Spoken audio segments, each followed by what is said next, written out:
ಅವಧೇಶಾನಂದಗಿರಿ ಮಹಾಸ್ವಾಮೀಜಿಯವರಿಗೆ ಈ ವಿಜ್ಞಾತಂ ಪ್ರಶಸ್ತಿಯನ್ನು ಪ್ರದಾನ ಮಾಡುವಂತ ಈ ಪವಿತ್ರವಾದ ಕಾರ್ಯಕ್ರಮ. आदि चंचलगिरी मठ में यहाँ के हॉस्पिटल, आश्रमालय, विविध प्रवृत्तियाँ, पारमार्थिक प्रयोग अकल्पनीय, अवर्णीय, तब व्यक्ति नहीं रहता, वो संस्था हो जाता है, एक संस्थान बन जाता है, वह सिद्धांत बन जाता है। और जब उसमें परमार्थ प्रकट हो तब वो धर्म और ईश्वरीय सत्ता उसमें जागृत होती है, वो भगवतीय संकल्प बन जाता है। वैसे ही है हमारे स्वामी श्री श्री स्वामी निर्मलानंद जी महाराज। ವಿಜ್ಞಾತಂ ನೇಳ ವಿಜ್ಞಾನ, ಜ್ಞಾನ, ತಂತ್ರಜ್ಞಾನ.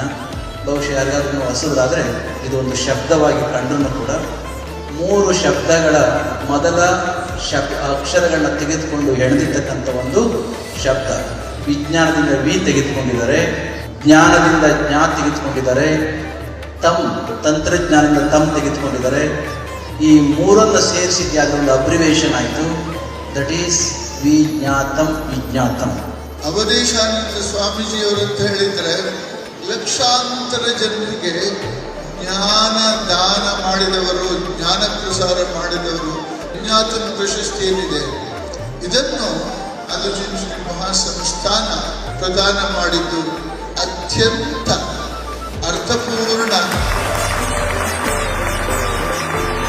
ಈ ಮಠ ಯಾವತ್ತೂ ಕೂಡ ಎಲ್ಲರನ್ನ ಒಟ್ಟಿಗೆ ತೆಗೆದುಕೊಂಡು ಹೋಗುವಂಥ ಮಠ, ಉಳುವ ರೈತನ ಬಾಳಿಂದ ಶುರುವಾದಂಥ ಮಠ ಇದು. ಇವತ್ತು ಉಳುವ ರೈತನ ಜೊತೆ ವಿಜ್ಞಾನಕ್ಕೂ ಕೂಡ ಸಂಬಂಧ ಕಲ್ಪಿಸಿ ಆ ದಿಕ್ಕಿನಲ್ಲಿ ಹೋಗ್ತಾ ಇರುವಂಥ ಒಂದು ಮಠ ಆದಿಚುಂಚನಗಿರಿ ಮಠ. ಆರ್ಟಿಫಿಷಿಯಲ್ ಇಂಟೆಲಿಜೆನ್ಸ್ ಬಹಳ ಜನ ನಾವು ಮಾತಾಡ್ತಾ ಇದ್ದೇವೆ. ಆರ್ಟಿಫಿಷಿಯಲ್ ಇಂಟೆಲಿಜೆನ್ಸ್ ಒಂದನ್ನೇ ನಾವು ನೆಚ್ಕೊಂಡು ಹೋಗಬಾರ್ದು. We should always remember our human intelligence is always paramount.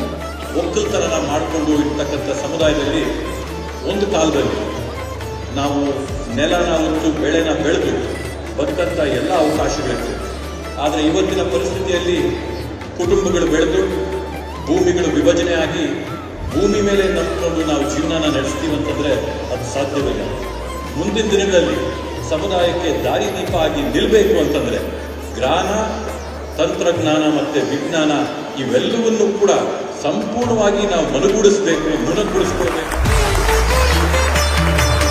ಗುರು ಪರಂಪರೆಯಲ್ಲಿ 72ನೇ ಪೀಠಾಧ್ಯಕ್ಷರಾದ ಪರಮಪೂಜ್ಯ ಜಗದ್ಗುರು ಗುರು ಡಾಕ್ಟರ್ ಶ್ರೀ ಶ್ರೀ ಶ್ರೀ ನಿರ್ಮಲಾನಂದನಾಥ ಸ್ವಾಮೀಜಿಯವರ 12ನೇ ವರ್ಷದ ಪಟ್ಟಾಭಿಷೇಕೋತ್ಸವ ಕಾರ್ಯಕ್ರಮ ಶ್ರೀ ಕ್ಷೇತ್ರದಲ್ಲಿ ಸಂಪನ್ನವಾಗಿದೆ.